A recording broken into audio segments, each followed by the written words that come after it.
No apagues nunca el alma, que el amor llama y te renovarás en una balconada. Pasión, entrega, total intensidad. No escribas más distancias, sembrando tus mareas de duda y soledad. Molt bona nit, buenas noches, amigos y oyentes de Aquí a Pura Alma. Esta noche, hemos traído a una persona súper importante que no solamente nos ha llegado a los corazones con sus canciones, sino también como médico. Tenemos a nada más y nada menos que a Eduard Estivill. Y como no, primero me voy a presentar a mi compañero Carlos Villarrubia, que está diciendo, ¿y dónde estoy yo? Ahí está. Sería cuestión de hacerlo. Está aquí lo tenemos. Hola Eduard, ¿cómo estás? Contento de estar aquí y bien despierto de momento. Bien despierto, sí. Oye, por cierto, vamos a empezar por la noche. Yo siempre digo, y hice un texto que se llamaba Cuando amanece la noche, que la noche parece como un territorio clandestino, un territorio prohibido, donde parece que tenemos la obligación de dormir, ¿no? Es oscuro. Claro, eso es oscuro. Pero tú has trabajado también mucho la noche como médico, ¿no?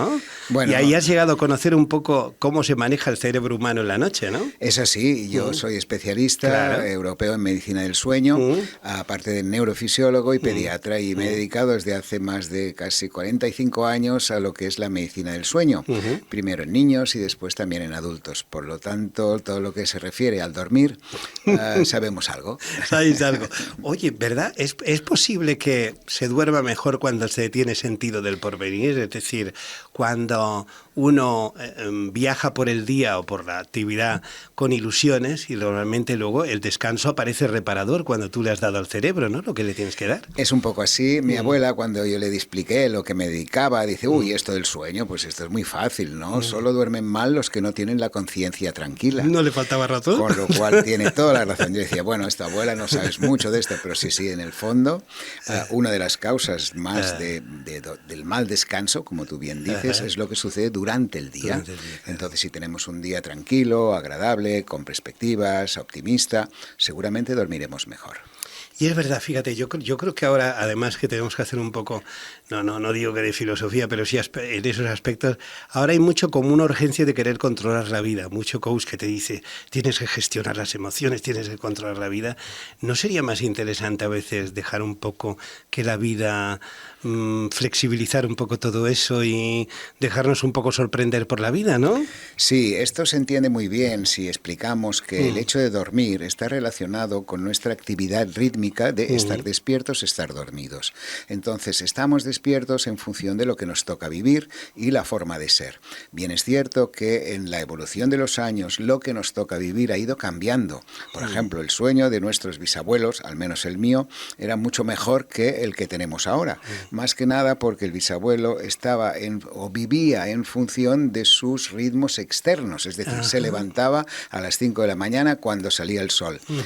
Iba al corral a buscar 4 huevos y 2 tomates y se hacía el desayuno bien sentado en la mesa. Después le tocaba el sol cuando iba, al menos el mío era labrador, y cuando iba hasta el lugar donde tenía que trabajar le tocaba el sol e iba andando, es decir, hacía ejercicio. Ahora, como bien dices, tenemos coach para todos, ¿sí? Y que nos dicen, no, hay que hacer ejercicio, hay que comer bien, hay que estar en contacto con la luz solar, todo esto. A mi bisabuelo no se lo tenían que decir. Era su autocoach. Claro. O sea, que sí que es cierto que tenemos un exceso de estos estímulos externos. De hecho, es como si tuvieran la necesidad de hacer un poco, pues, profesiones nuevas con situaciones que ya son naturales. ¿Qué te parece que hay un afán de programar la vida? Yo creo que la gente, es verdad que en otros ritmos, la generación de mis padres, que tuvieron, bueno, como los tuyos, que arrimarse para, arremangarse para sacar la vida adelante, que era muy difícil, fluían con la vida más, tenían más confianza en la vida, ¿no? Más contacto con los estímulos externos que les tocaba vivir, ¿no? Entonces había que trabajar para echar adelante la familia, pues trabajaban. ¿Que éramos felices? Pues sí, éramos muy felices, pero yo recuerdo, mis padres no iban al cine, trabajaban hasta los sábados, hasta última hora, como mucho pero el que domingo. Se respiraba una cultura de alegría. Más tranquila, y yo creo que se dormía un poco mejor.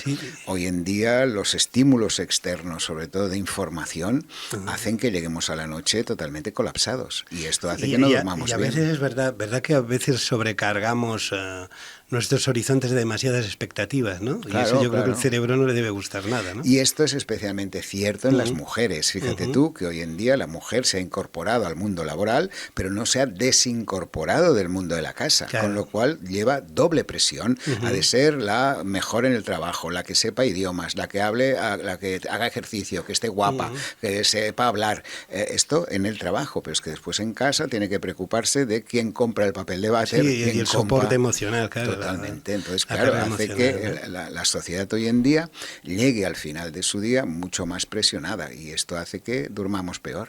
Tú has tenido, yo creo que una suerte, por lo que te he oído en entrevistas por ahí, de tener una familia muy acogedora, ¿no? Que te ha potenciado muchísimo, ¿no? Que te ha Sí. educado en unos valores básicos. Háblanos un poquito de tu familia. Sí, porque en realidad es lo que ellos vivían, no tenían otras perspectivas. Yo soy hijo de una familia de padres que humildes en el sentido, bueno, cuando dicen humildes sí, es un eufemismo, hay que decir más pobres que las ratas. Sí, como los míos. O sea, de humildes nada, no tenían nada de humildes, tenían que trabajar para echar adelante la familia. Sí. Con lo cual yo soy el mayor de 3 hermanos. Y Que ellos, eres del Sarriá, ¿no? sí, Del nací barrio antiguo, vamos, del pueblo, del pueblo de Sarriá, Sarriá, sí, claro. cuando era pobre Sí, todavía. no. Ahora ya Habían no. llegado los ocupas Sí, de Tingo de Estrellas. ricos, exacto. Pero antes era un pueblo muy humilde en este ¿Cómo sentido. era la vida en aquel Sarriá? ¿Cómo era Bueno, la vida? era muy de pueblo, en el Sí. sentido que nos conocíamos todos. Yo, claro, iba a la escuela donde íbamos la mayor parte de niños de mi barrio. ¿Conservas amigos de aquella Sí, época? sí, claro, porque era una parte emocional muy importante. Y esto concordaba un poco con la filosofía de mis padres, ¿no? Claro, yo iba a la escuela y iba porque es lo que se tenía que hacer. Y hacía deporte en la escuela porque yo me apuntaba, no porque ellos tuvieran extraescolares como ahora, ¿no?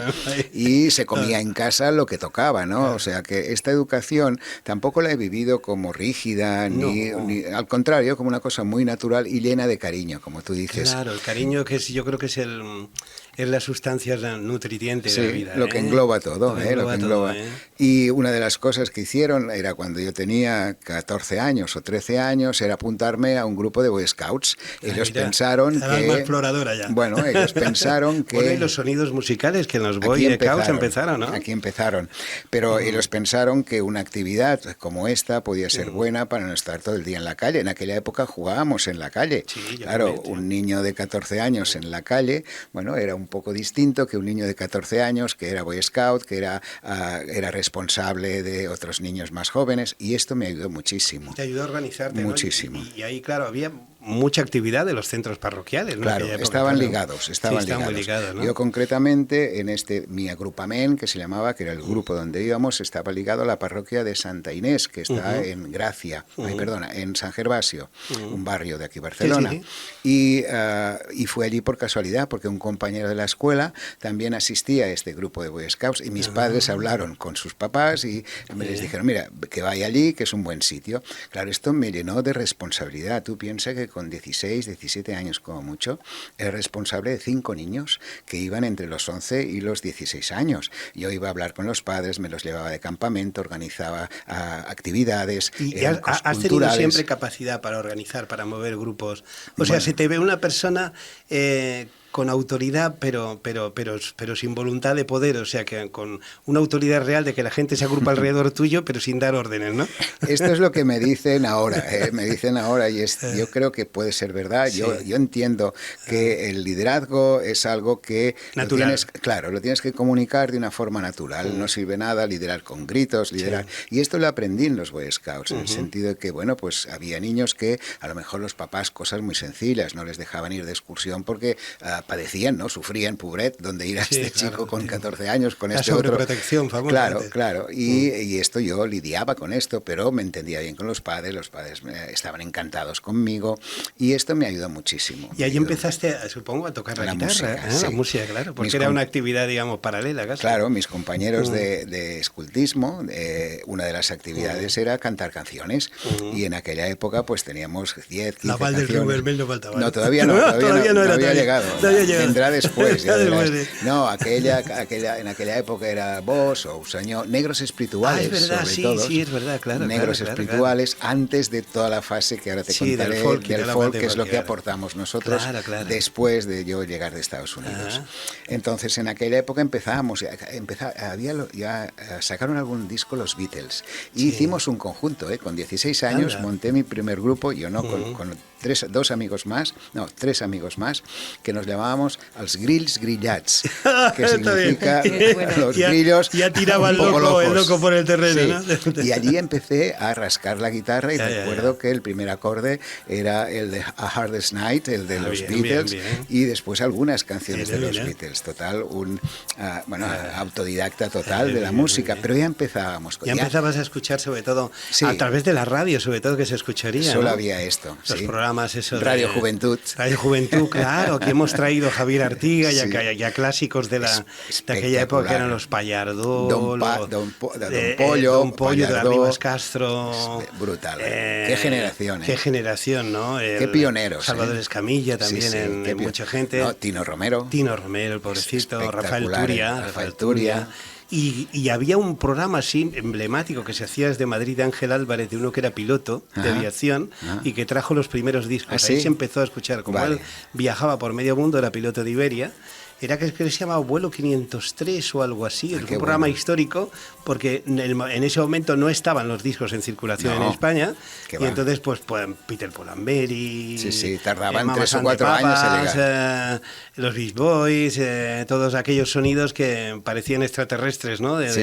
Y que yo tuve la suerte después de conocerlos en directo. Claro, porque tú fuiste hasta Estados Unidos, Claro. que esa es otra, ¿no? Pero antes, ¿Ah? cuando estaba en este momento de los Boy Scouts con el grupo y todo demás, mucha información nos llegaba de Tino Romero, De Tino. porque Tino tenía su pareja que era californiana. Claro. Era californiana. Y hemos de recordar a la gente que escuche una canción de nuestro querido amigo maestro Joan Manuel Serrat, Hermano que te vas a California, Exacto. que está expresamente dedicada. Creo que es Exacto. un disco del 75 por Sí, ahí, sí, es que habla de piel de arpillera, de toda, Exacto. digamos, de toda la iconografía que tenían aquella, y era la novia que tenía en California, Exacto, ¿sí? exacto. Que como eran casi hermanos, Joan Manuel y Tino, pues entonces... Y por era- esto hablaba también el inglés. Claro. Tino Romero hablaba el inglés perfecto, el Sí. inglés californiano, que yo después de volver de California fuimos más amigos, tuve más contacto con él, ¿no? Antes solamente lo escuchaba por la radio y después ya lo conocí Ya luego ya personalmente. teníais vivencias amorosas incluso de Sí, compartir. claro, porque vivimos la misma época de Bueno, porque hippies, tú pelos fuiste largos allí y todo como un esto. arrojado aventurero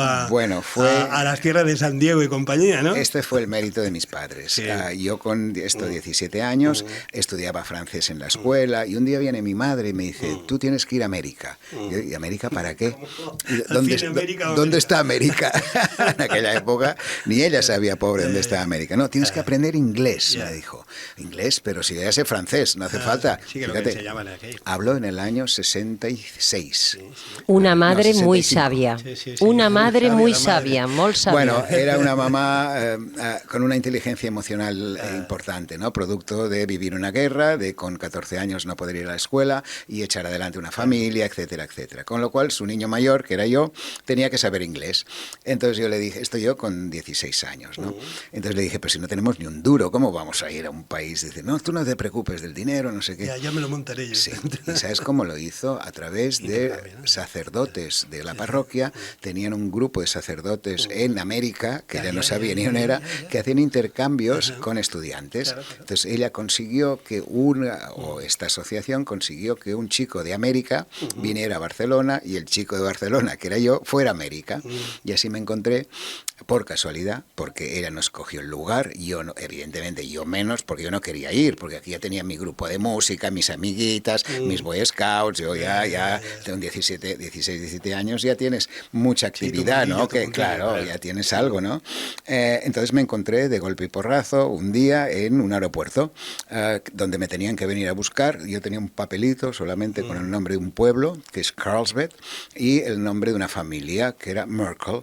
Entonces yo yo tenía que llegar a aquel aeropuerto y me tenían que venir a buscar. Resultó que aquel aeropuerto se llamaba San Diego y yo no sabía ni dónde estaba San Diego, ni mi madre tampoco, pero no había nadie esperándome, porque los aviones se habían retrasado, me habían cambiado los vuelos, total, que 3 de la madrugada yo me encuentro con la guitarra, porque me llevé la guitarra en el avión, pero sin maleta, porque no había llegado todavía, y me encontré allí en medio del aeropuerto sin que nadie me esperara.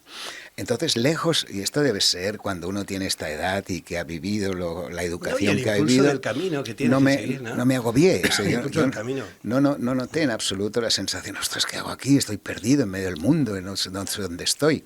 No, yo vi una persona de raza negra que estaba limpiando el suelo y iba cantando. Y él cantaba, oh, Jesus, oh, my... Y yo pensé, oh, la tierra del blues. Sí. Ya ha llegado. Ya estoy en mi música, ¿no? Y la verdad es que me tocó vivir en este pueblecito durante 2 años.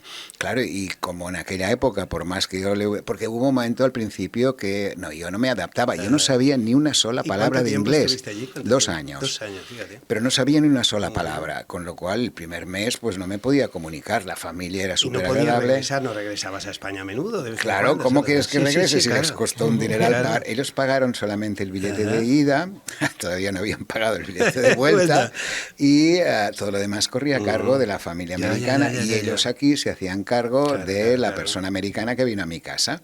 Con lo cual, bueno, pues yo pensé, no, me tengo que volver a ir, voy a escribir una carta. No había internet, no había teléfono, porque además me avisó, no me llames por teléfono, que esto es muy caro y no tenemos dinero. Cobro revertido. Sí, exacto, si quieres una carta, como mucho, y entonces yo pensé, bueno, una carta tarda un mes. Desde California a España tardaba un mes. Otro mes la carta de mi madre, porque yo ya sabía lo que me iba a decir. Me iba a decir, mira que hemos hecho un gran esfuerzo, ya te adaptarás, no pasa nada. Y pensé, bueno, pues ya con todo esto ya me integro directamente. Me acuerdo que me fui a comprar una camisa de cuadros de estas muy americanas. Para estar a tono. Sí. Me empecé a dejar el cabello largo y me integré totalmente a la vida americana. Bueno, además tuviste la suerte de coincidir en una época donde todos esos movimientos estaban. Años el 66, movimiento hippie, Beatnik, ¿no? Correcto. Yo viví. Alan Ginsberg, todo ese mundo, ¿no? Yo viví esto directamente como cosa natural, ¿eh? Porque ahora después lo ves desde aquí y piensas, ostras, qué suerte tuviste o qué fuerte, ¿no? Pero bueno, estar en un lugar y pasan privilegiado cosas, en un momento determinado, sin que yo les cogiera. Que además, ¿no? sin querer, pues yo creo que ha marcado la filosofía, la arquitectura un poco de tu vida, ¿no? En muchos Totalmente. aspectos, ¿no? En la forma de estar en la vida. Es lo que ha marcado más mi forma de ser.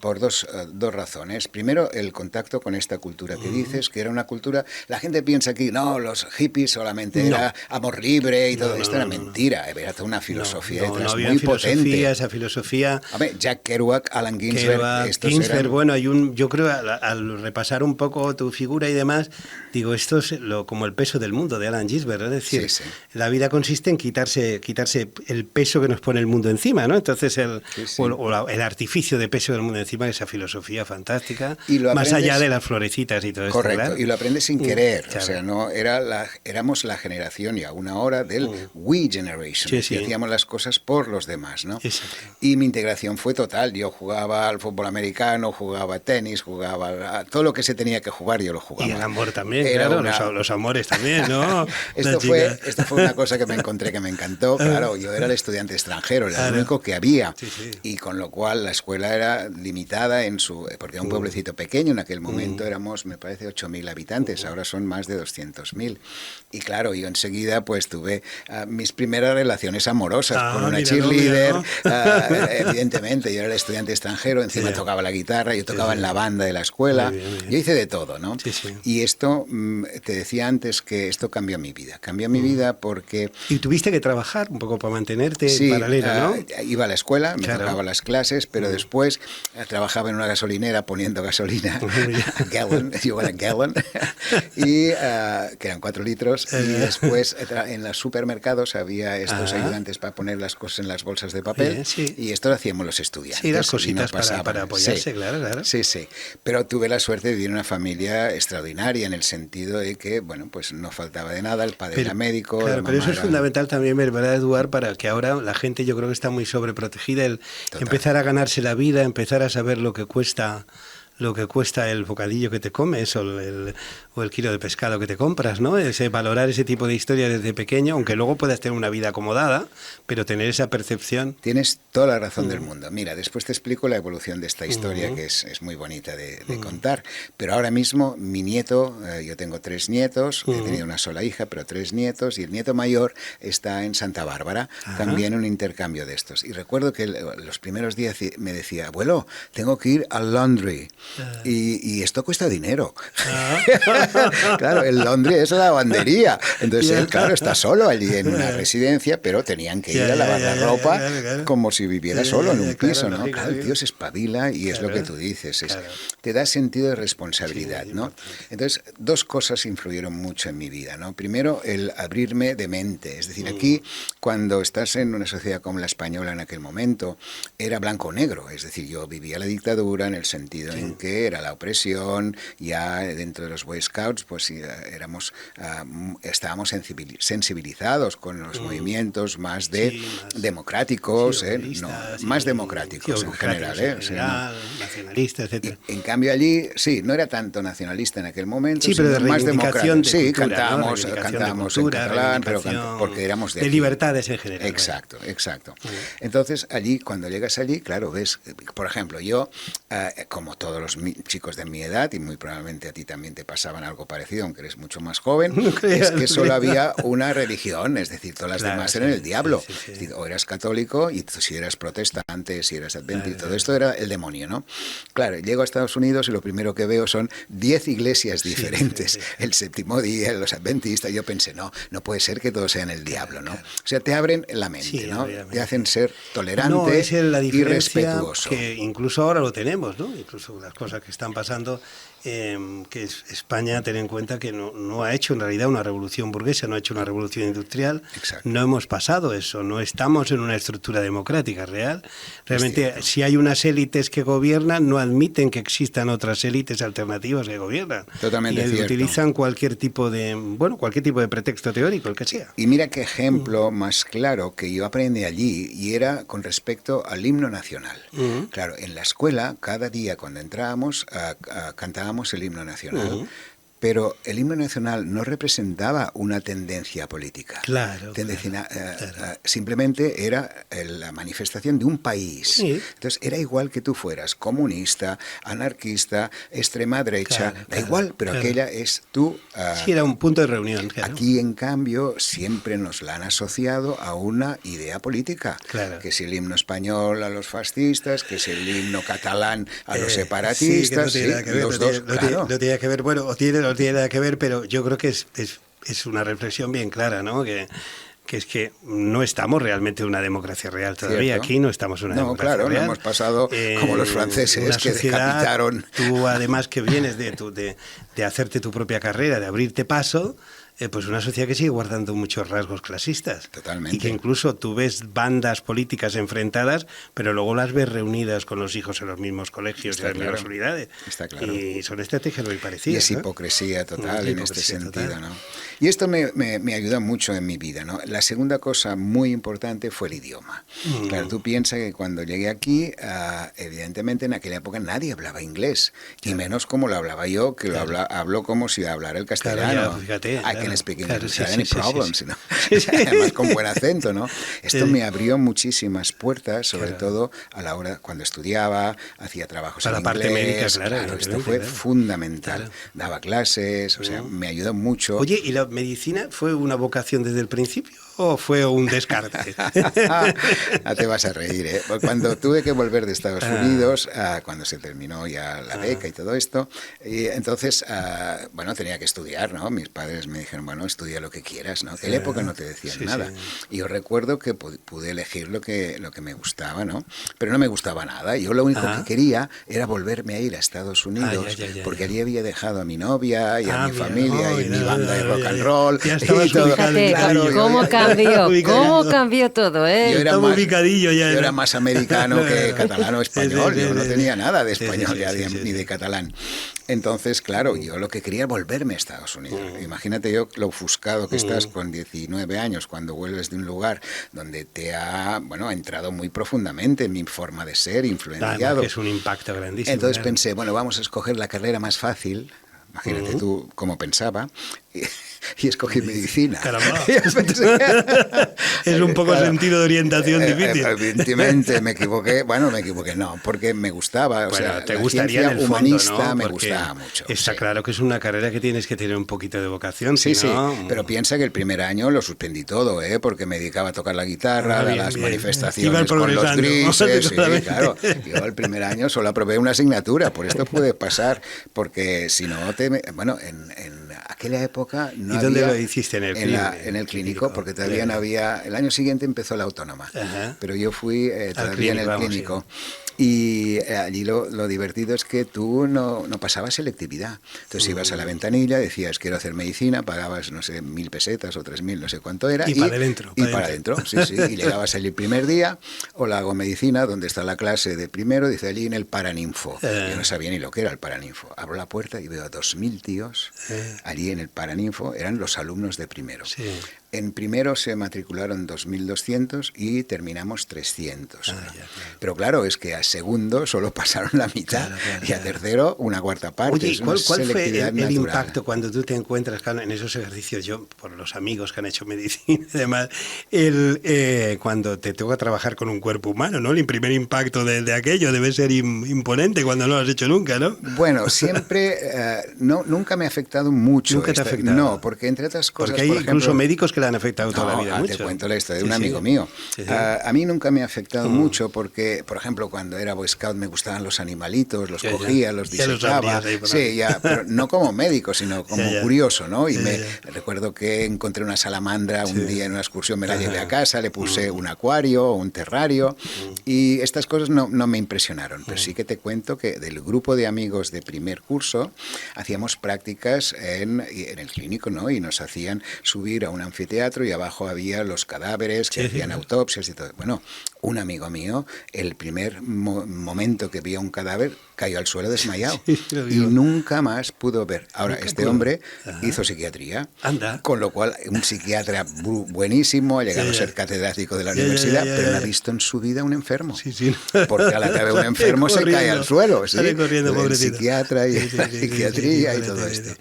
Sí que Bueno, hay gente. ese contacto además, de que además los médicos tenéis un contacto especial con la vida, la muerte, ¿no? Que es algo que yo creo que tiene que afectar en la vida cotidiana, en tomarse la vida Continuamente. con otra filosofía, ¿no? Sí, y piensa que yo, por ejemplo, tengo una mala relación con la muerte. ¿eh? ¿Tienes Y- mala? ¿Por qué? Sí, porque yo he visto a mucha gente morir, desde Claro. niños pequeñitos, que Sí. esto es horrible, por enfermedades y por la vida de médico que he tenido. Sí, ¿eh? eso Pero impacta aún, muchísimo, aún y así, sí.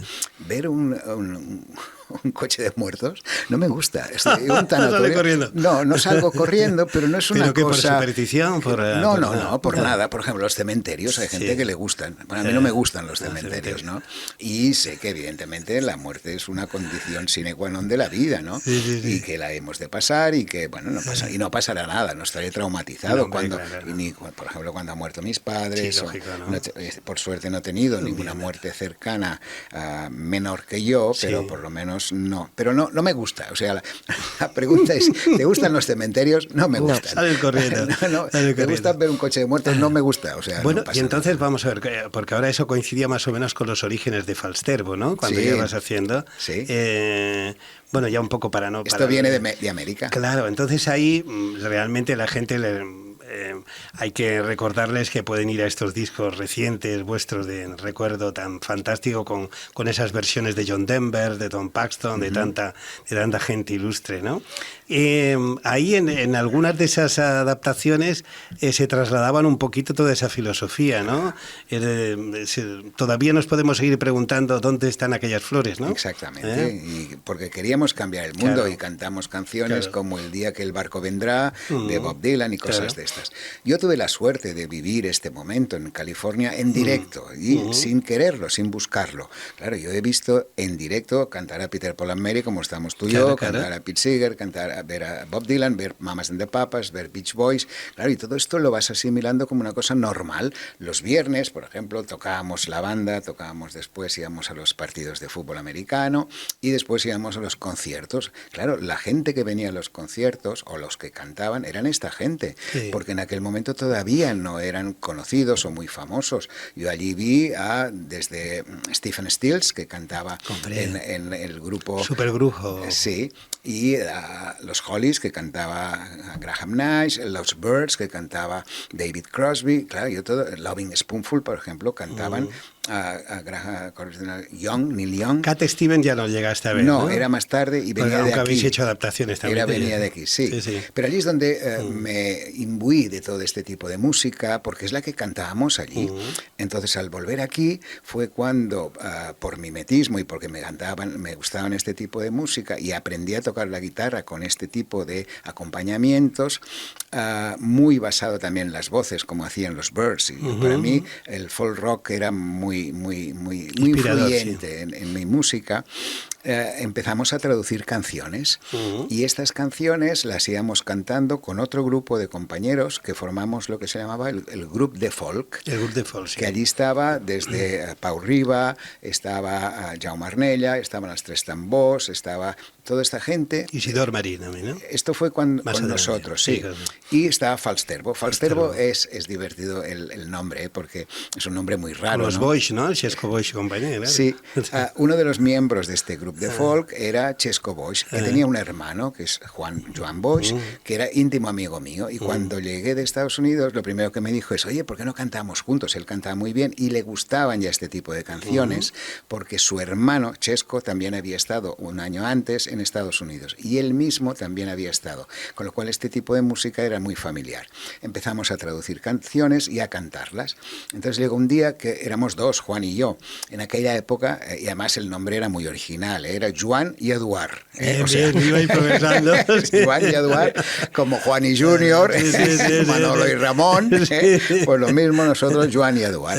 Y después se incorporó un tercer miembro, y al incorporarse el tercer miembro, Joan en aquel momento tenía una novia que era sueca, y vivía en un pueblo sueco, y Juan me dijo, oye, ¿por qué no le ponemos el nombre del pueblo al grupo? Caramba, a ver si así consigo profundizar en la relación. ¿Sí? Con lo cual no se vaya la sueca. Vale, total.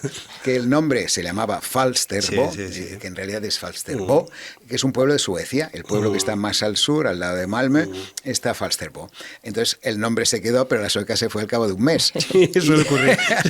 Y entonces se quedó con el nombre, ¿no? Y a partir de aquí empezamos a traducir estas canciones que nombrabas muy bien, que tienen este sentido, ¿no? Porque era la filosofía de aquel momento, desde el Blowing in the Wind, Escolta con el vent, y las traducíamos y luego al algunas catalán. que escribías tú también, ¿no?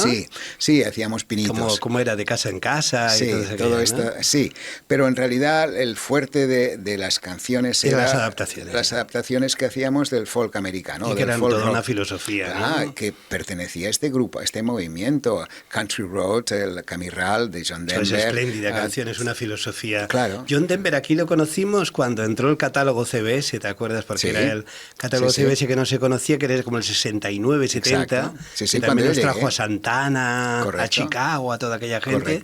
Correcto. Y venía John Denver también, los discos que vinieron enteros todos de John Denver. Y era aquello una maravilla, abría los ojos.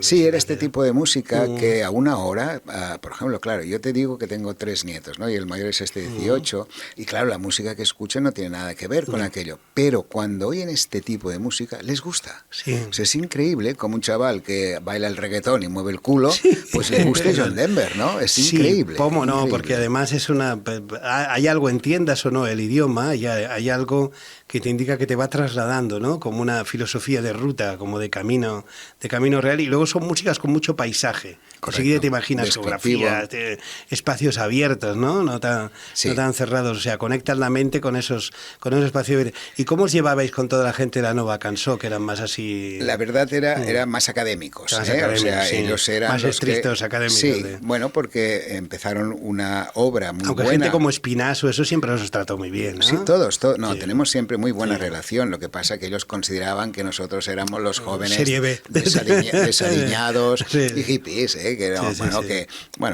claro, la diferencia era que ellos cantaban canciones y eran, dieron un paso muy importante Sí, hombre, claro en que lo sí. que es la concienciación de la música en catalán. Empezaron a componer, allí cantaron gente brutal, desde Espinas, que desde el principio hasta Serrat. Entonces, gente que valió mucho la pena, o Lluís Llach, María del Mar Bonet, que también cantó con el grupo. Pero nosotros éramos distintos. Ellos cantaban en catalán y la gente los iba a escuchar. Nosotros cantábamos en catalán, pero como desafinábamos la mayoría de nosotros, hacíamos cantar a la gente. Algunos de ellos también, ¿eh? Pero pasaba desapercibido. Sí, sí, cuando sí, les sí. hacíamos cantar Vull ser lliure, claro, la gente cantaba. Y Sí. Esto, Pero bueno, tanto Pau como Jaume Armella, que ha hecho una labor colosal, son ¿no? bestiales esta gente. De ir pueblo por pueblo recopilando todos esos espectacular. cantares, ¿no? El mismo Chesco Boix, que Chesco duró Boix poco, también, por ejemplo, sí, ¿no? Els Tres Tambors, de allí salió Jordi Batista. Imagínate lo que es este Jordi Batista con todo la el música movimiento progresiva. Layetano y Acuba de compañía, una claro. trayectoria brutal. Sí, es una Barcelona espléndida y que luego era muy valorada en la parte también del movimiento folk que empezaba en Madrid, los nuevos mestres de juglaría, Nuestro Pequeño Cumbal, Mundo. Nuestro Pequeño Mundo. Éramos muy amigos. Nuestro Pequeño Mundo, yo fui muy amigo, hice por radio en Madrid, en Onda Madrid con Arteche, con Alberto Arteche, que el pobre ya era ya desaparecido, ¿no? Gente muy maja, muy agradable. Y Después bueno, con espléndidos, Carcas. Jarcha de Andalucía también empezaba. Brutal. Muchísima gente, Vino Tinto, muchísima gente, muchas agrupaciones. Sí, era un movimiento que éramos como muy Y vosotros amigos, ¿no? ibais a actuar también fuera de Cataluña, ¿no? Sí, Os actuamos llevaba. en Madrid. Bueno, Sí. nos perseguía la Guardia Civil, que no veas. Solía ocurrir también. Sí, era brutal. Llegaban En antes, España siempre unos persiguen a otros. llegaban antes los grises que nosotros a los conciertos, ¿no? Pero bueno. pero había los colegios mayores, ¿no? Aquellos los colegios mayores de... Y sobre todo las iglesias, Las allí donde iglesias cantábamos, también, que pero hacían teníamos eso. que pasar censura, lo Sí, sabes sí, esto, sí. ¿eh? Ah, no, Claro. eso es bueno. Teníamos Sí, que presentar... ¿no? Las hojas como había que presentar. Sí, por ejemplo, hacemos un recital tuyo y tú quieres cantar 10 canciones. Bueno, tú tienes que ir con las 10 copias por triplicado y además aquella época que era con papel carbón, a que te pusieran un sello. Y fíjate que antes hablabas de una canción como es El Vall del Río Vermell, que es una canción americana, Sí, ¿eh? el rojo. Exacto, El Valle del Río Rojo, claro, teníamos que traducirlo así. Eso no puede ser. Este no puede salir. Además de decir, no, los valles no son rojos, esto es que ustedes son Es un comunistas. mensaje camuflado, ¿no? Exacto, quieren meter ahí la palabra La rojo, KGB. ¿no? Y no podíamos cantarla. Sí, En cambio, sí, sí. canciones mucho más bestias pasaban Sí. porque no las entendían o porque no. ¿Y cómo os sentisteis tratado, digamos, por los grandes organismos de la cultura catalana en general? ¿O cómo te has sentido tratado el movimiento Falsterbo 3? Nosotros hemos tenido la gran suerte que las canciones que nosotros hemos cantado han sido muy aceptadas por la mayoría de la población catalana, pero además han sido atemporales, ¿no? Sí. Canciones como La estranya joguina, Quan el sol es pon, o El Paf, drag, era un que drag vamos magic. a decir el drag magic, ¿no? Claro, Que esta eso es una canción... se canta en todas las escuelas Claro. de aquí y de muchos otros sitios, ¿eh? Sí, No pero solo fíjate eso. que en catalán hay más de 50 versiones de grupos que la han cantado con esta letra que hizo, bueno, que tradujo Ramón Casajuana, uno de los miembros del grupo de folk. En cambio, en castellano solo hay una. Sí, O sea, sí. esto es extrañísimo, ¿no? Y yo creo que esto, estudiando un poco la traducción de la canción, fíjate que la canción habla de un dragón Sí. que se llama Puff, tiene Sí. un nombre, ¿eh? El dragón tiene un Puff the Magic Dragon.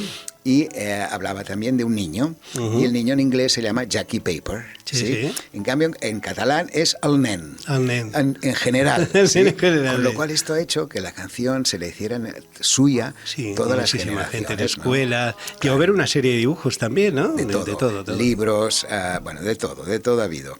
Entonces es interesante, ¿no? Ver cómo, y no sabes por qué pasa esto. Eso es un O sea, fenómeno de la canción, ¿verdad? No sé. Mira, hablando, yo hago muchas cosas así vinculadas a los artes de la memoria.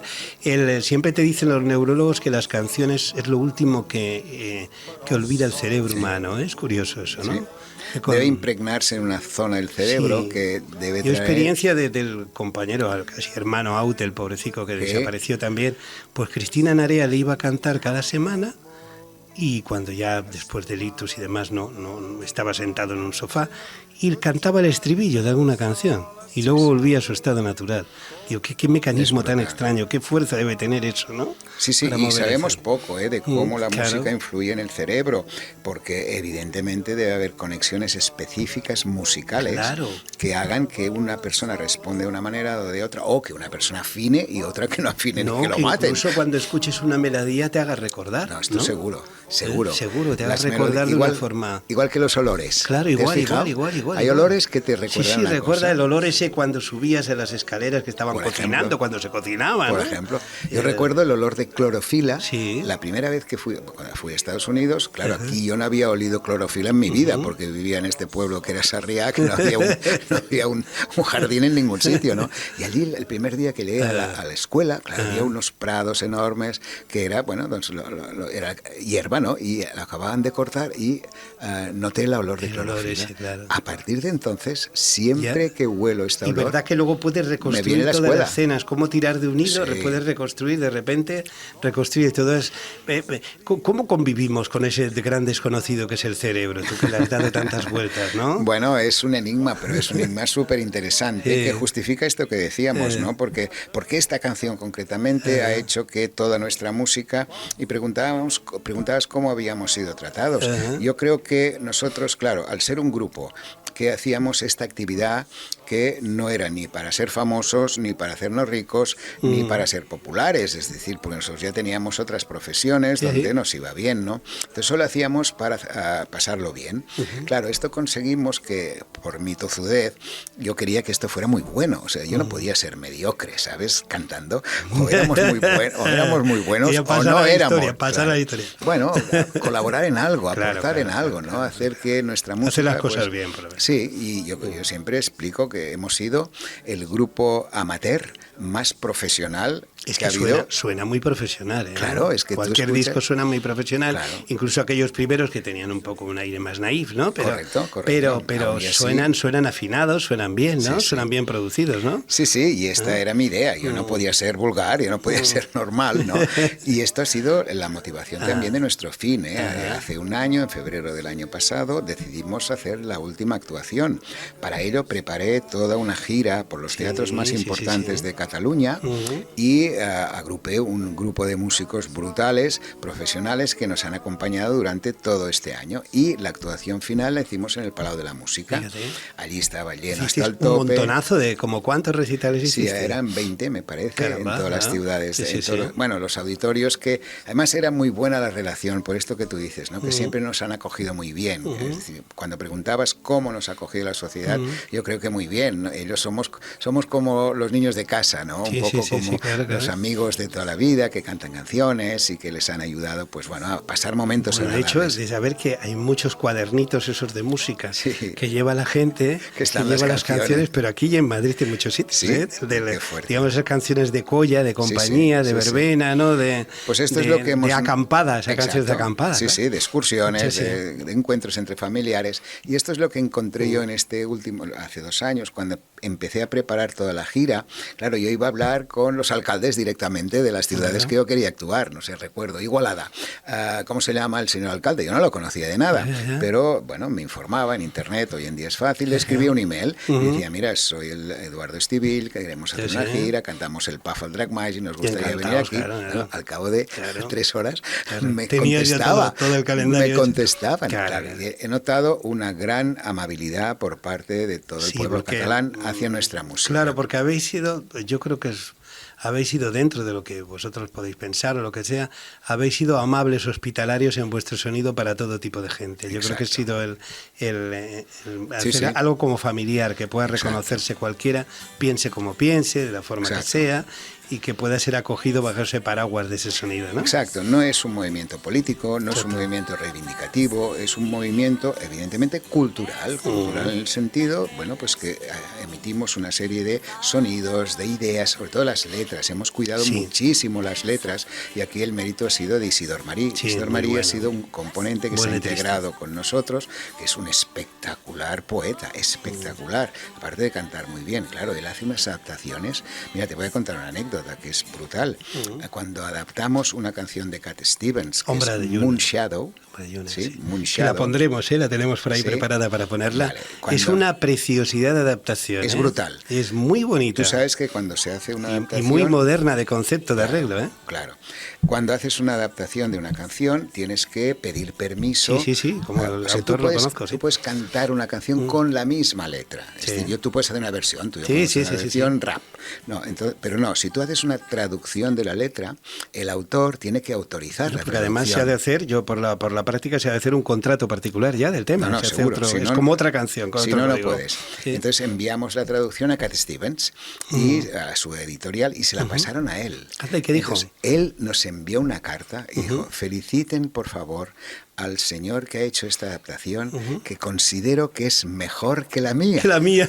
Imagínate, Cat Stevens diciendo esto a Isidor Marí. Claro, Sí, porque vamos a ver, es verdad que el idioma catalán en particular, bien tratado, bien trabajado, ofrece una capacidad de metáforas muy bella, ¿no? Muy bella. tiene otra característica, que tiene muchos monosílabos. Exacto. Y el inglés también. Sí, que eso Con te lo lo digo cual- como letrista, cuando te pasan una base, como muchos componen en estructura anglosajona, Correcto. intentar meter en castellano, sufres hasta que te sale el sudor, porque pim pam, donde pone el monosílabo, luego ya hay el truco de partir la palabra, ya todo tiene su truco. Sí, pero entonces suena mal, ¿sí? pero en catalán sí lo permite, Sí. sí le permite ese tipo de Y historia. esto, Y Isidor- esa ha quedado redonda, ¿eh? Es muy bella canción, muy bien No, y si cantada. escuchas muy- las letras del último disco, que hemos hecho una recopilación, además de cantar un par de versiones de Jack Johnson, que este es otro de los Hombre, amigos tenemos que tenemos. hablar de él, ¿eh? Porque Sí. es el hierro, ¿no? Bueno, Jack es muy buen amigo.